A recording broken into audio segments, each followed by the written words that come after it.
Hello everyone, welcome my new blog. Kali পুজো গেল, কালী পুজোর পরে আসলো ভাইফোঁটা। তো উর্বির সাহিত্য দাদাভাই ওদেরকে নিমন্ত্রণ দিল ভাইফোঁটা দেওয়ার জন্য।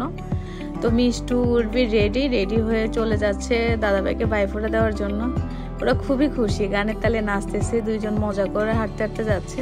তো উর্বির দাদাভাইয়ের বাসার সামনে এই আর্টটা দেখে ওরা যায় বললো ছবি তোলার জন্য। ছবি তোলার পর ওরা চলে গেলো দাদাভাইয়ের বাসায়। দাদাভাই তো ওদেরকে দেখে খুব খুশি। এসে দেখলাম উর্বির ভালো মা ও গোপাল সেবা দিচ্ছে। গোপাল সেবা দেওয়ার পরে উনি এগুলো রেডি করলো ওকে ভাইফোঁটা দেওয়ার জন্য। ওর দাদাভাইও রেডি হয়ে বসেছিল যে ওকে ভাইফোঁটা দিবে। তো প্রথমে দিল উর্বির ছোট নানু, এক এক করে ওকে ভাইফোঁটার নিয়ম কানুনগুলো পালন করতেছে। আর উনি যা করতেছে ওরা সবাই দাঁড়িয়ে দাঁড়িয়ে দেখতেছে, কারণ ওদেরকেও এটা করতে হবে। এক এক করে উনি আশীর্বাদ দিল, দান দুপুর দিল। পিসিমণি ওকে খুব আদর করে, তো ওকে আশীর্বাদ দিয়ে আজা করে ধরে অনেকক্ষণ আদর করে দিল। তারপর গেল ইচ্ছে ক্যারাটে ক্লাস থেকে এখানে চলে আসলো। তো ইচ্ছে ও এক এক করে দিচ্ছে। উর্বি পাশে গিয়ে বসলো, দেখলো দিদি হাসতেছে। বেশাদি ওরা সবাই এখানে ছিল, কারণ ওরা ছিল না, পিসিমণিরা ছিল না। ইচ্ছে বড়, তাই প্রথমে ও গেল। তো প্রথমে গিয়ে ওর ভ্রুতে কাজল লাগালো, তারপর কপালে চন্দন বোটা দিয়ে বাইরের কপালের মন্ত্রটা বললো, তারপর মাথায় আশীষ দিল, দানদুব্য দিল, তারপর প্রদীপের আশীর্বাদ দিল। ইচ্ছে ওকে আশীর্বাদ দিল, তারপর গিফট দিল। তো ইচ্ছে গিফট দেওয়ার পর ইচ্ছে একটা রিটার্ন গিফট পেলো। ইচ্ছের পর মিষ্টু এলো ভাইফোঁটা দিতে। তো মিষ্টু এক এক করে এক একটা নিয়ম করতেছে। তেল দিল, তারপর বাইরের ভ্রুতে কাজল দিল।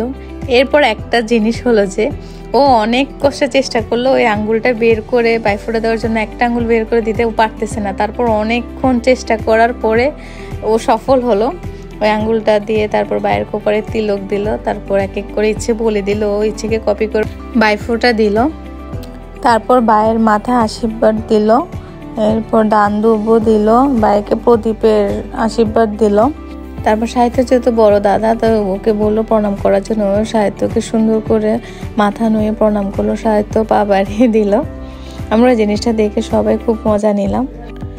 মিষ্টুকে গিফট দিল। তারপর উর্বি গেল, ও দেখলো ইচ্ছে মিষ্টু যেভাবে দিল, আমি ভাবলাম ও কান্না করবে, ও কান্না করে নাই।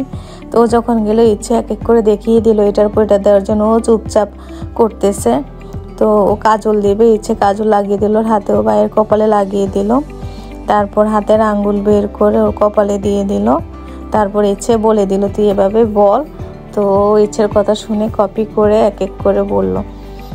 মানে উর্বির প্রথম যে ও ভাইকে ফোঁটা দিল, তারপর আশীর্বাদটা বসালো। ও কোনোভাবে বসাতে পারতেছে না, পড়ে যাচ্ছে। তো অনেক চেষ্টা করে তারপর ভাইয়ের মাথায় এটা বসালো। তারপর ধান দুব্য দিল।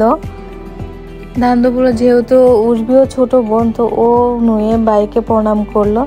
তারপর সাহিত্য বললো ওর গিফটটা, ও দাঁড়িয়ে আছে বাড়িতে গিফট নিবে। গিফট পেয়ে খুশি, গিফট পেয়ে ও খুশি। তো গিফট নিয়ে চলে গেল ভালো মার কাছে। তো ভালো মা ও ড্রেসটা পরিয়ে দিল, ভাই বোন সবাই ড্রেস পরলো। দাদাভাইয়ের দেওয়া গিফট পরে সবাই ছবি তুললো। সবাই ওদের জন্য আশীর্বাদ করবেন যাতে ওরা সবাই ভালো থাকে, ভাই বোনের বন্ধন যাতে অটুট থাকে। টাটা সবাইকে।